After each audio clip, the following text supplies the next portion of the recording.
house sila. Ito yung nirerentahan ng kapatid ko. One night sila dito. Parang 8,000 daw. Tapos pwede mag-barbecue. Yan. Tapos may kunting tindahan. Yan ang cute-cute ng mga kwan, no? Mga cottage nila. Diba? Bahay kubo. Ito.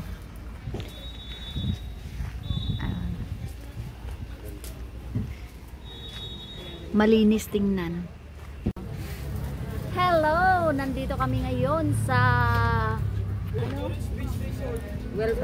Jurets Beach Resort. Ikot-ikot muna kami. Kayo doon na mas maganda sa likod, ma'am. Halika na kayo. Maraming cottages po doon na mas maganda. Thank you. Ang ganda ng lugar nila, oh. Ayan na yun to. May hiram mo naman ako para magkakaroon ng tapok-akong mamaya.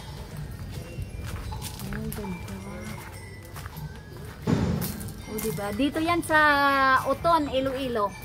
Matatagpuan ito sa Uton, Iloilo. Yan. Punta tayo ng dagat. Ganda dito ang mga cottages nila. O, diba? Maganda, oh. Dalawa, okay na yan. Malinis.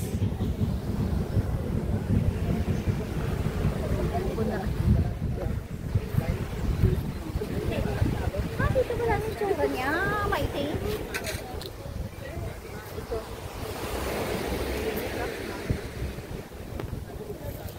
Ayun. Mainit pa.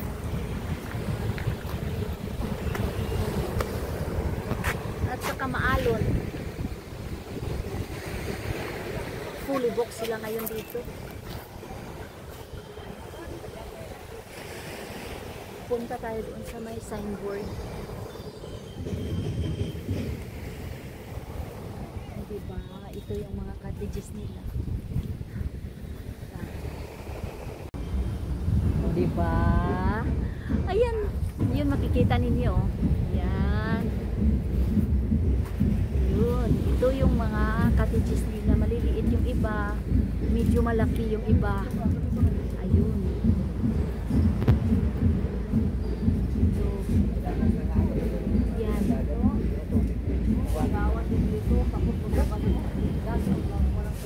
Yan yung mga kapatid ko.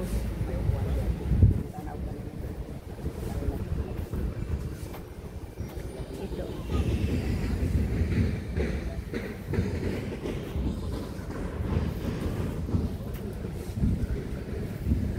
Beng!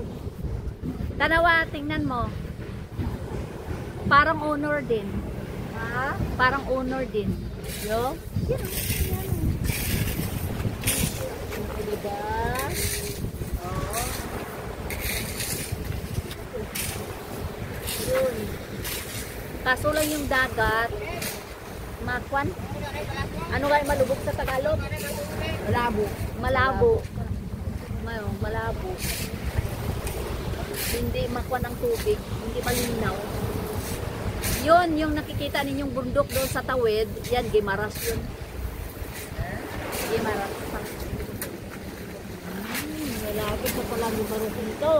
Umabang Gimaras. No? Yan, ito yung family room nila, oh.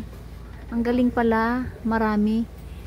Pang, ano, pang paramihan. Ano ba yun? Ayan, oh. Ito yung 8,000. 8,000 nila, oh. Yan. 3 bed po. Puro double deck. Ito naman kami sa birthday ng bayaw ko. Yan. Simpleng handa. 77 years old. Ito siya. Ito siya na siya. Yan. Sinap dyan. Oo, pag kami nanda iba. Yan, dito. Ito ang mga pagkain nila. Yan. Palagi lang kami sa handaan.